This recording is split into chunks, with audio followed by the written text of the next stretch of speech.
Okay, let's check 13th question. यहाँ पर हमें 8 के जो फर्स्ट 15 मल्टीपल्स हैं उन सब का सम फाइंड करना है। तो फर्स्ट 15 मल्टीपल्स कौन से हैं हमारे पास? That is 8, 16, 24, 32 and so on.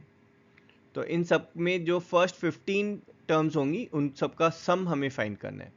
तो यहाँ पर अगर हम केयरफुली देखेंगे तो जो सब्सिक्वेंट जो टर्म्स हैं, पेयर ऑफ टर्म्स, उनके बीच का जो कॉमन डिफरेंस है वो कांस्टेंट है, दैट इज 8।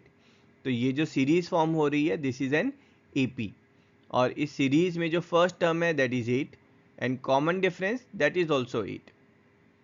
तो यहाँ पर सम फाइंड करने के लिए हम अपना एस एन का फॉर्मूला यूज़ करेंगे, और इस एस एन के फॉर्मूले में हमें क्योंकि फर्स्ट 15 टर्म्स का सम फाइंड करना है तो एन की value will put as 15, A is 8 and D is 8, और यहाँ पर 15 डालेंगे तो 15 minus 1 that will give me 14 here. Simplify करने के लिए will see that this 2 will get cancelled here and here this will give me 7.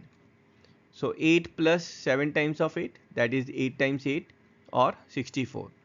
So sum of first 15 terms, that will be 15 times of 64, or simplifying it we'll get this as 920. And thus our end statement will be the sum of first 15 multiples of 8 is 960, and that's our answer.